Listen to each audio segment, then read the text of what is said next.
Welcome to the Keeping It Israel podcast with Jeff Feuders, where Jeff and his guests talk everything Israel as it relates to Christian faith and the church. If you are a Christian and you stand with Israel, you will be encouraged and challenged by this podcast. And if you're not so sure about the whole Israel thing, you need to learn how your faith connects with Israel and why standing with Israel matters. Now here's Jeff with today's guest. Well, welcome to the podcast today. And today my guest is Reverend Jess Cantelon. And you might recall that a few weeks back, we had Jim Cantelon on the podcast, and Jess is Jim's son. Jess, welcome. Thank you. It's good to be here. It's great to have you. Tell us a little bit about yourself. I mean, I could, probably do a quick hit list of things, but nobody knows it better than you. So tell us where you're at, who you are, who's your family. Okay, so my name's Jess Cantelon. I am the son of Jim and Kathy, brother to Todd and Kate, husband to Erica, father to 5 amazing boys. And we live here in Barrie. I'm the lead pastor of Hiway Church, and it's a Pentecostal church. I'm also ordained an Anglican, so it's I'm a bit of a Christian mutt. I moved to Israel with my parents back in '81. So if you'd heard the story a few weeks ago from my dad, I'm sure you did. But he was invited by the Israeli government to start a church in Jerusalem, and so he started what's now known as King of Kings. It was a really exciting journey, I'm sure for him too, but for me as a kid, I went to Hebrew public school and just grew up as a Gentile amongst Israelis. And it was a very unique upbringing. It seemed normal to me, but now that I have retrospect, I can see that it's or hindsight 2020, right? I can just see that it was a gift. So I grew up in Israel, age 5 to 12. I moved back 28 to 35, and I just when I went back, I went to work at the church that my parents had planted with Wayne and Ann Hilsden, who had taken over from my parents when we left. And I worked as one of their worship leaders and their young adult pastor. And the Lord just started, I guess, shaping relationships, making connections. And so since Israel, we have planted a church. Now we're in Quebec. Now we're at Hiway Church in Barrie, Ontario, just north of Toronto. And we still have a hand in life in Israel, and specifically, we have a video project called Israel Video Project, where we basically bring Canadians, North Americans, people from all over the world into Israel with their iPhones, and I basically teach on location with a selfie stick and a Bible, and I travel all over the country and try to give people a vision for Israel and mostly a vision for salvation history, that God has had a plan from the beginning, that faith isn't something that's just in our head, but there's also a physical aspect to it. And I think when people get to see Israel, they have one of those moments where they realize, hey, wait a second, there's more to this Christian thing than just going to church on Sundays. That's great. Well, you gave me a huge summary there of a lot of life, but one of the things I wanted to ask you was, because moving to Israel as a kid, has to have some sort of an impact. And I just kind of wonder, the change from Canada to Israel, what was your earliest recollection of being a child growing up in Israel? Well, I moved to Israel on my 5th birthday. So I had my 5th birthday on the plane. This is back in the days where they would let people into the cockpits. This is pre 9/11, obviously. And so I remember being welcomed into the cockpit and getting to fly the plane, pretend to fly the plane up on a big Boeing 747. They sang happy birthday to me, the whole plane. They had a cake for me and all that. And it was, so I remember it vividly. I remember landing. I remember, our first few days there at 5. And I went to, when you have these drastic changes in your childhood, you remember them. So I remember life before 5. I remember life after 5 until 12, because my life was, sort of subdivided into little sections. So the mind is able to remember these things. So yeah, I remember, being the only blonde kid. This is before the Russians showed up. At least we thought we were the only blonde kids. Blonde kids in Jerusalem, and and so not fitting in entirely. But I got to my best friend to this day. He lives in Israel, but he's the son of a professor, and he grew up while his dad was doing what do you call it, like a scholarship or professor exchange in doing research in Minneapolis. So though he was an Israeli, couldn't speak a lick of Hebrew, so we learned Hebrew together, and so that was a real good point of connection for me, and that really brought me into the life of an Israeli. So while I looked different than most of them, I was accepted as one of them. So it was I have vivid memories from all those childhood years. Yeah. Now, where are you at in birth order in the family? I'm number 2. You're number 2. Okay.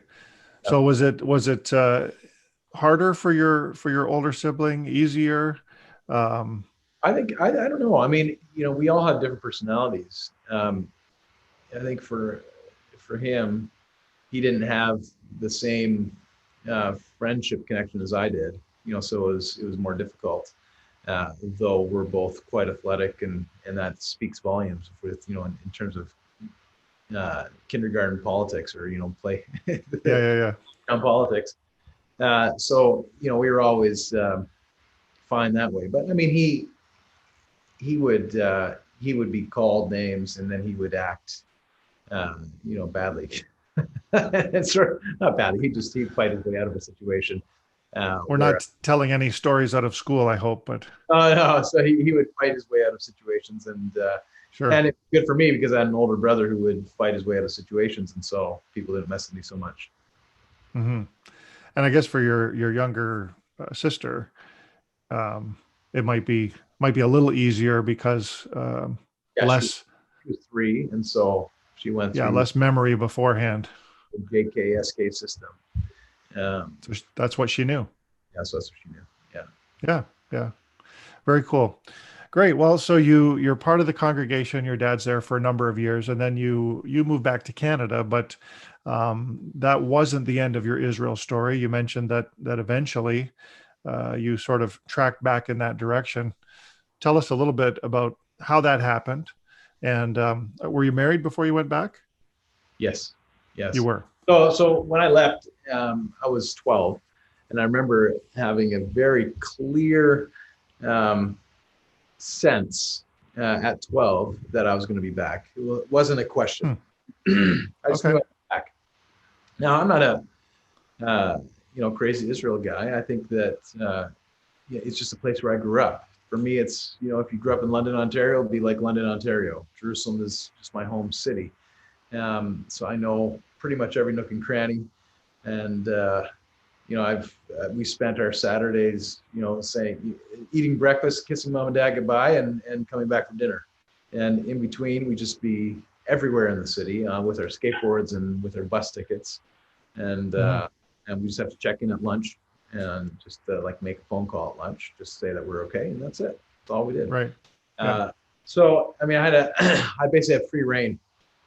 Life has changed. It's not as free now, in terms of parents there are just as nervous as parents here now. So it's but it wasn't like that when we were growing up. Right. But yeah, so at 12, I had this sense that I was going to be back, and it wasn't until I was 28 and a whole string of events happened. I was youth pastoring in Toronto. I was a worship leader at a church plant in Toronto. Both those jobs kind of ended concurrently. and while that was happening, I was renovating my house to sell it, and Jamie Hilson came to visit, and was just talking about. We were just talking about life. He helped me renovate, and he's a good old friend. And he said that he was chatting with his dad. His dad was saying that they wanted to have an evening of worship in Jerusalem, and his dad wanted Jamie to do it, and Jamie said, "I don't think I'm the guy. I think Jess should do it." And anyway, just one of those conversations, and I ended up calling Wayne and say, "Hey, what do you think about us coming to join you in Israel?" And he called me back the next day. I just left a message, called me back the next day, said, "Yeah, let's do it." And I said, "Oh, okay." I said, "Well, give me a few months," because there was a big conference that was happening with the Anglicans at the end of the summer.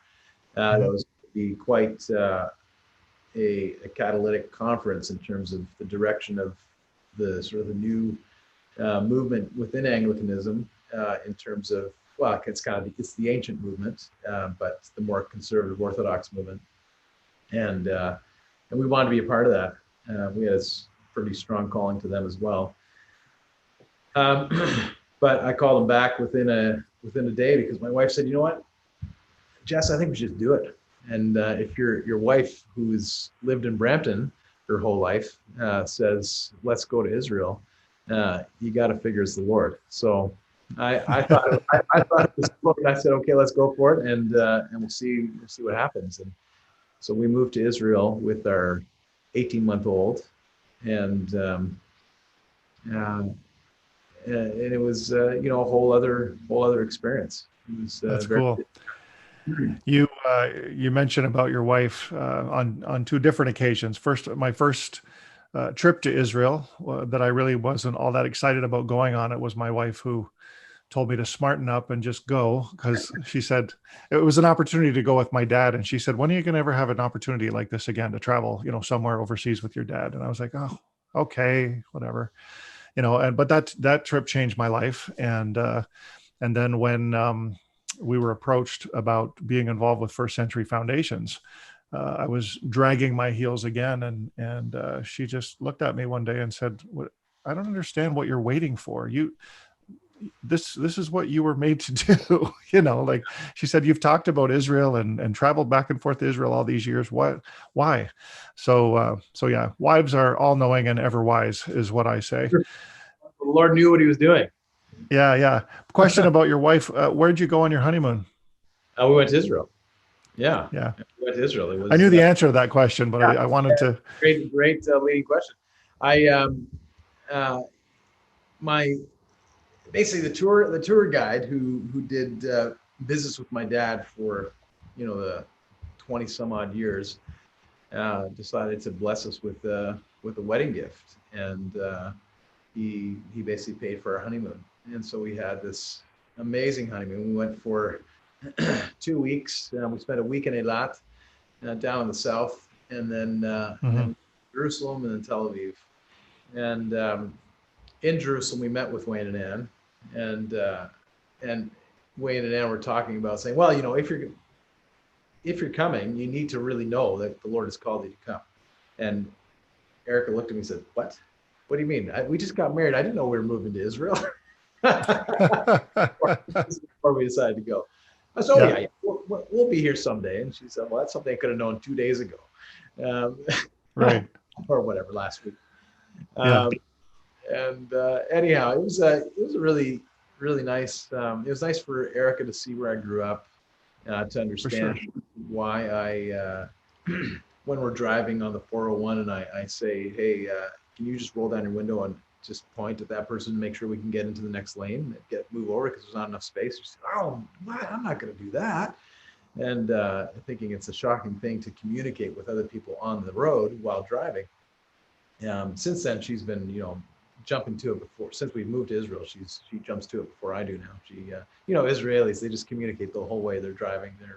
They're the entire time honking, they're yelling, they're pointing, and it's certainly not a Canadian thing. So it was good for her to understand, have some context for our own culture clash. She's very British influence, and I'm very Middle Eastern influence. So it's a life, yeah. It's great. Well, you bring great perspective to that whole journey.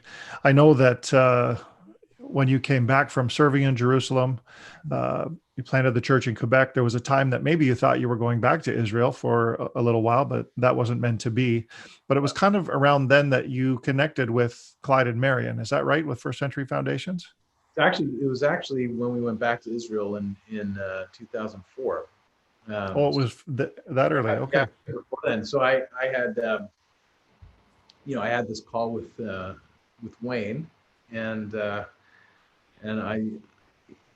found out that it was a situation where you had to raise your own funds and all these things, and I thought, oh man, what am I going to do? And he said, well, you should contact Clyde Williamson. And so my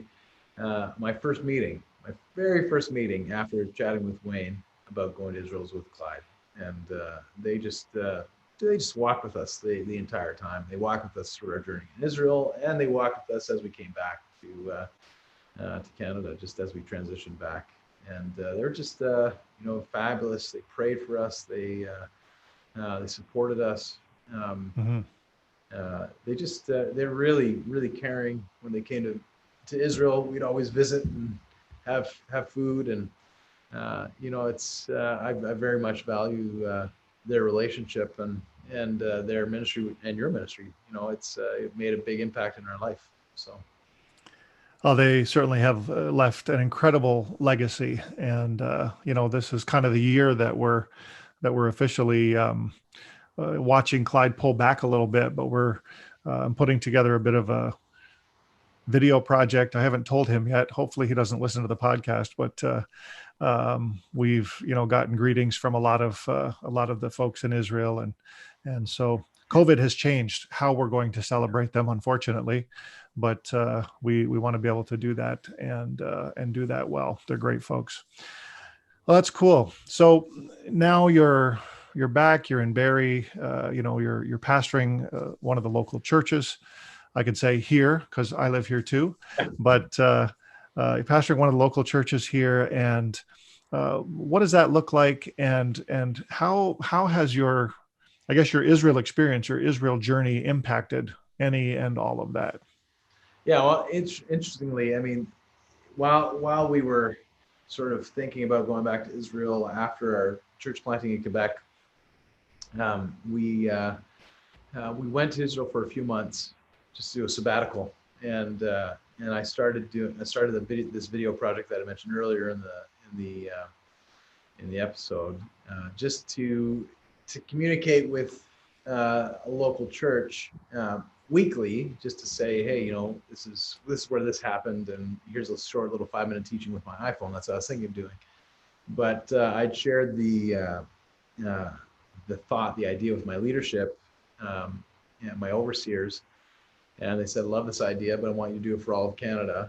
And then the other guy said, I also want you to do it for the States. And so suddenly I had a big audience, and I had to actually do a good job. So I bought some equipment and learned how to edit, and it was just the first episode we did. It took me 70 hours to put together, and then 60 hours, 50 hours. I did 10 weeks in a row while we were on sabbatical, and it was a really great experience. It's called the Israel Video Project. You can check out the IsraelVideoProject.com if you want to see the episodes. But we did. We are working on the third season right now. I just released a video last week, third episode of the third season. So we have 10 episodes in the first season that follow the Torah portion, which is the weekly liturgical readings that the Jews follow at their synagogues. Right. So I did one Torah portion per week. The next season, we started off on the Mountain Transfiguration, which I believe is Mount Chilmon in the north, which is the snow-covered ski hill. So that episode ended with me snowboarding on the Mountain Transfiguration. But we went from there and we followed the road to Jerusalem. It's called the road to Jerusalem. But as Jesus resolutely set his face towards Jerusalem and the cross after being transfigured, we kind of follow those stories down. We get to Jerusalem right at Easter, Passover, and then we stay there through Pentecost and so on. And then this last one, because I was coming to Hiway, Hiway Church, I thought it would be fun to do a little series based on the highways in Israel. So I take one of the stories that would have taken place on a highway, or um, like the road to Emmaus or so on, and then I go from there. So anyway, it's been a lot of fun doing that, and so we didn't go to Israel. We ended up coming to Barrie, and they understood that I also do this Israel video project as a church, and so they said, yeah, we love that. We want you to do that and lead us as our pastor. So I get to do everything I want to do, right? I get to pastor, preach, teach, lead a team, and I get to do these Israel video projects, and just invest in that as well. So it's been a really great season, and we're enjoying it. It's a great church, about 400, 500 people, and COVID has been a very interesting season. Yeah. Hard to track anything at this point, but it's a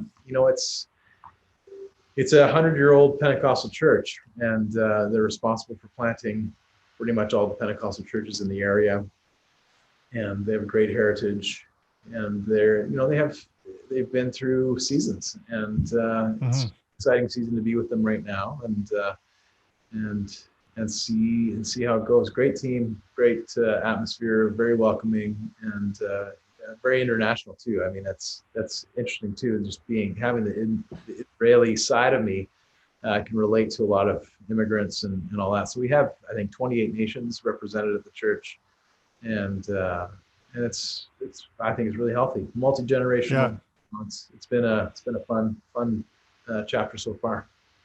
That's great. Two questions. One is about the third season of the Israel video project. I'm kind of curious, maybe it's a surprise. How do you pull that off remotely? Oh, okay. That's a good question. Well, what I did is every time I go to Israel, I try to record at least a few episodes, and then I have to, edit them. So these were recorded, I guess a year ago, just okay, great. November. And then I just edit them and put them out there. So yeah, I wish I had had the forethought to do that. I only have one more to do. I think one more episodes worth, but then I have to get back there to do some more. But yeah. Well, we are in faith. Actually, my wife, my assistant, who is my wife also, is working right now on booking some flights for April. I said to her, I've got to plan something. And so I've been trying to get in touch with the Israeli Ministry of Tourism to figure out, what guidelines would be and what they're thinking about for the future. But hoping and praying that those numbers come down and we can actually get back there, because it's been over a year and I'm getting a little antsy. But it's tough to have an Israel ministry without access, and no, for sure. Especially when you want to, I mean, we have a very similar thing. I want to connect the church with Israel and Israel with the church, and so, and you want to, that's very similar to what you feel called to do, especially connecting the church with Israel part. And that's, it's hard to do that, right? If you can't get them there, if you can't be there, and that's right, with the people, it's tough. Yep. So we're hoping. Hey, last thing, because I know I want to respect the time here, not just for you, but for our listeners as well. But last thing, you're pastoring a church now here in Canada, and you grew up in Israel, so it's a little different for you. The pull to Israel is very different for you than it is for a lot of people. But what do you say to most Christians? Say to a Christian who, like I would say, well, yeah, I don't know if I really need to go to Israel. I'm not sure what the value would be in all of that. What's the connection between, Israel and the church, as you put it, and why should it be important for Christians to consider having this experience? Yeah, well, that's a very long answer, but I mean, it's kind of like having a baby. Before you have a baby, you don't know how amazing it is to have a baby, right? You think, oh, yeah, whatever. I could be a dad maybe someday. I don't know. But then you have a baby and it changes your life. You can't imagine a life before that. And going to Israel is similar in that what it does is it shows you that your faith is not just something made up in your imagination. It's not just something you sense with the goosebumps or whatever it is you get when you're worshiping. There's something practical, meaty attached to our faith. Right. And like when Jesus comes back, he's not returning to Manhattan, he's returning to Jerusalem. And so that when you go to Israel, you're suddenly encountered with the geographical reality, the historical reality, the eschatological reality, and that matters. The geography suddenly makes sense. You realize that God has worked his salvation out geographically throughout history, and suddenly all these things will come together, and you'll realize, hey, wait a second, this is a lot more real than I had ever imagined. And that too, also I would say that theologically, your view of the story changes, and realizing that God is faithful. We know that God is faithful today because he has been faithful. Right. He was faithful to Abraham. He made a promise to Abraham and kept it. He renewed that promise with his sons, with Moses, with David. Jesus also gave a promise which fulfilled all those promises. And God will be faithful to see those promises through to the end, because not every promise has been completely accomplished. And so we know that in seeing Israel and seeing that the Lord is doing something there, you see that he will continue to be faithful to us here in North America. He's being faithful today still in Israel, and he will be faithful to us as well. So, I mean, for me, it just everything from, like I said, geography, history, eschatology, theology has all been impacted by going to Israel. And I think if you're watching, you should go too. And I think it'll change your life. Yeah. Yeah. Well, that's kind of the thing I try and draw out of everybody that we talk to is this experience made a change in me and in my life. And I know that everybody that we have taken has said almost exactly the same thing, that some point in the journey, some part of the experience has impacted them forever, and it's just one of those things that it's hard to put a finger on in a lot of ways. I love how you talk about, the history, the geography, the eschatology, the theology. All of those are such critical points in terms of helping us to understand the Bible from beginning to end. And too often as the church, we take and North Americanize and contextualize all of those promises, Old Testament and New, for ourselves, which, I say to people, it's okay if you want to apply some of those promises to Israel to us as the church. We have been grafted into Israel, but not at the expense of Israel. Not at the expense of what God meant for Israel and for the Jewish people. And so that's amazing. I appreciate you so much for taking this time today and recording this podcast with us. Thanks for being with us. And any last thoughts you want to share? I'm just grateful that you had me on the show. I mean, that's awesome. I think it's great that you're doing this, and I think that you're this whole season of a ministry that you're entering into now with Clyde, being honored and stepping back a little. It's exciting for you, and I think it's you're carrying on a great heritage. This has been a huge. This ministry has a big impact and really difference. So I'm looking forward to our relationship in the future too. Yeah, well, thank you very much, Jess. And we only hope that we can lead as well into the future as things have been led to this point. And we are praying and believing that the impact will grow. My vision and heart is that we grow our ministry so that more ministries in Israel can be helped and equipped to do the work that God has called them to do there on the ground in the land. So thanks so much again, and God bless. Thanks, Jeff. Hey, I hope you enjoyed my interview with Jess Cantelon today. It's so great to hear from someone who spent part of his childhood in Israel, went back as an adult to serve there at King of Kings Community for 7 or so years, and still really has a passion and carries the vision for our connection to the land of Israel. The Israel Video Project that he mentioned is the ministry that he is involved in right now while being lead pastor in the city of Barrie, Ontario, Canada. And so I encourage you to check out the Israel Video Project. That's israelvideoproject.com, and you will want to see some of those teaching videos that Jess does on location in the land of Israel. Just wanted to mention a couple of, commercial items for First Century Foundations. We remind you, of course, always that we are a ministry and a charity that helps other ministries in the land of Israel.